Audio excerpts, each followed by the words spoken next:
Okay, so the first lower body exercise I'm going to demonstrate and teach my client Meg is going to be a hip thrust. Hip thrust is designed to work on our glutes. So when we get in position, I'm going to demonstrate this to you. We're going to sit down in front of a bench. We want a bench that's going to be about the height of the bottom of our shoulder blades.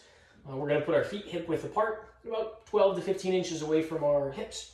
Elbows are going to go up on the bench, but we're not going to dig those elbows in when we go to do this. We're going to drive through our heels, lift our hips, bring our torso up at the same time. Get a good posterior tilt, squeeze your glutes. We don't want to overextend that and get into the back. When we come back down, I want that whole torso to come back down as well. At the top of that position, we should have that nice tabletop. Our shins should be vertical. When we come back down, we're going to let that chest down as well. We're going to come up, good posterior tilt, squeeze it, and then come back down. Go ahead and put yourself in position right there. So for someone that's just learning this, we're going to start this with body weight. Go ahead, let me see you perform that. Beautiful. Good. As you come back down, torso comes back down again. Good. Back up. That's beautiful.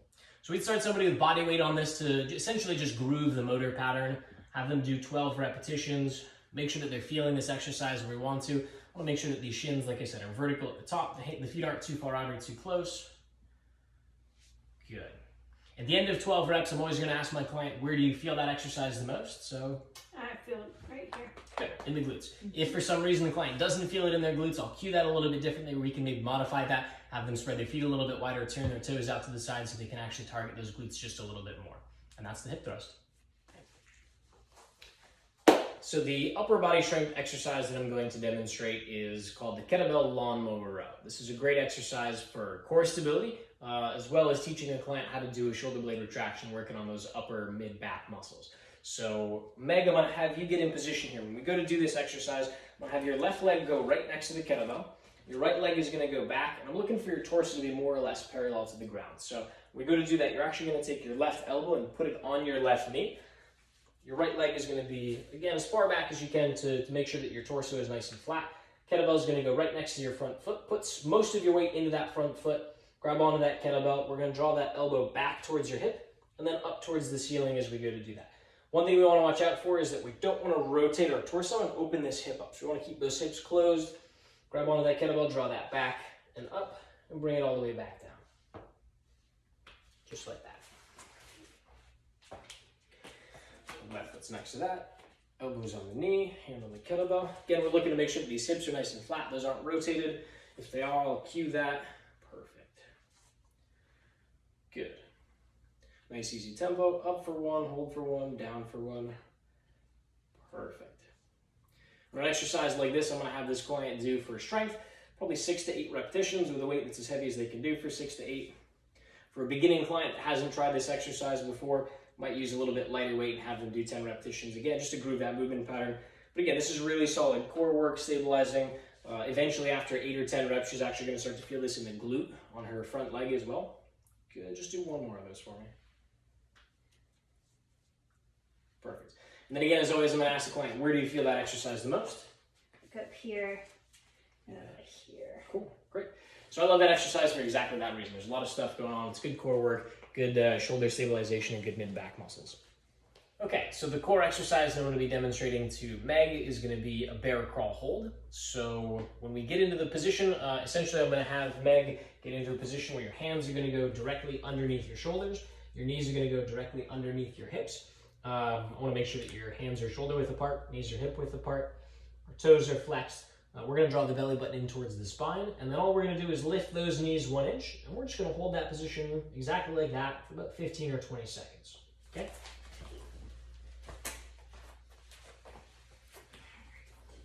Good. Perfect. Perfect. Make sure that belly button is drawn in. Good. Don't overdo that. Keep that nice and flat. So bear crawl is one of my favorite positions. We're working on some anterior isometric core strength. We're working on some really good stability in the shoulder blades, the scapulothoracic area. What I like about this is a long lever plank. Most clients can't do because they can't maintain a flat or a neutral spine. Putting the hips in 90 degrees of flexion allows that spine to be nice and neutral. It's a lot easier. It's a lot easier to hold that position. It's not really any easier on the core. And again, we get some really good stability happening in our shoulders. A little bit of strength work in the triceps, chest, and shoulders as well. Quads are going to start burning. In order to progress this, like Meg can feel right now, I'm going to have her go ahead and start doing some shoulder taps on this one. So Go ahead and tap left, tap right. Main thing I'm cueing on this is to make sure that these hips don't sort of slide left and right. Make sure that they stay more or less flat. Do your very best not to move those hips. Good, nice and slow. Again, taking that base of support from 4 points down to 3 is going to make this exercise quite a bit more challenging. Even from a strength standpoint, even from a stability in the shoulders, because there's so many good things happening on this exercise, because it's such an important position, I really like to teach this as one of my first core exercises. Good, Meg. So the next exercise I'm going to demonstrate is going to be a rear foot elevated lunge.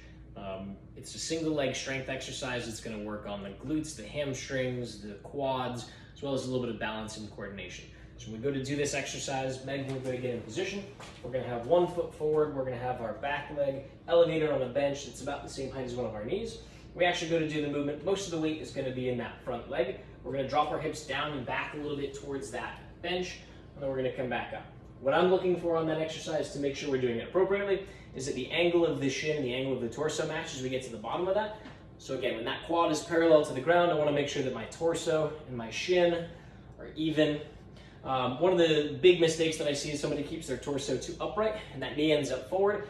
Easiest way to tell is that somebody will feel a big stretch in the front of their hip flexor or their quad when they go to do that exercise. So I'm going to go ahead and have you get in that position and see how this looks. Good, so we're always going to be on the ball of the foot just for a little bit of extra stability. I'm actually going to have you hop that front foot forward just a little bit more. Good. Alright.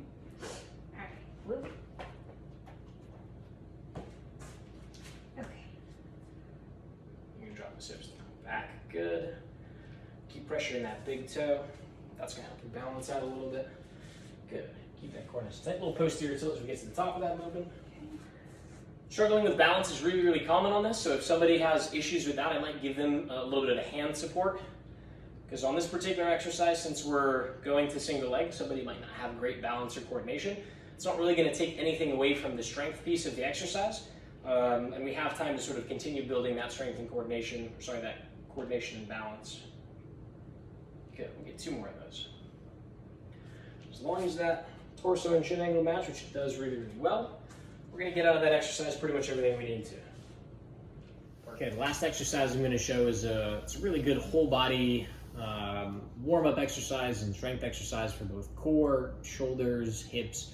I call it a T-stabilization. Again, it's one of my favorites because of how many good things are going on. I'll start to talk through that once Meg gets into the position and does this. We're basically going to start in a long lever plank position with our forearms parallel to each other. So we're going to get in this position. When we do that, again, our forearms are going to be parallel like this. On a nice posterior tilt and your butt squeeze. Your feet need to be at least hip width apart, if not a little bit wider. When we go to do this, we're going to be rotating left and right, and it's really important that your heels have enough room to essentially go back and forth and actually make it to the ground when we go to do that. So the exercise itself is going to look like this. Pressures in the elbows, good posterior tilt. We're going to come up, we're going to rotate to the right, point to the ceiling, basically get to the side plank position, come back down, rotate the other way, come up into that side plank position on that side as well. We'll come back down again. We're just going to alternate going left and right when we go to do this. We'll do 6 of these on each side at about that tempo. Make sure when you're in that side plank position that you keep those hips elevated, you keep your belly tight, and keep your butt squeezed. And put yourself down there. Good. Make sure those feet are a little bit wider than that. I want to make sure those heels don't bump into each other when we go to do that. Good. Yep. Posterior tilt. Good. Bring the hips down just a little bit. Good, right there. All right, you're going to rotate out to the right, point to the ceiling. Very good. Come on down, rotate out to the left, point to the ceiling again. Good. So again, on top of the fact that we're getting really good and really dynamic core work from a plank to a side plank to a plank to another side plank, we're getting really good concentric and eccentric shoulder stabilization. So again, all those muscles that are responsible for moving that shoulder blade on the torso are working concentrically and eccentrically. We're getting a little bit of stabilization through the outsides of the hips, so those glute medius. Getting a little bit of adductor work on that top leg, a little bit of abductors as well. There's just a lot of really good stuff going on in this exercise. Most people can tolerate this better than a regular long lever plank as well, because we get so many other benefits, including, like I said, shoulders, shoulder blade stability, as well as core stability. It is one of my favorite exercises. Good, Meg, take a break.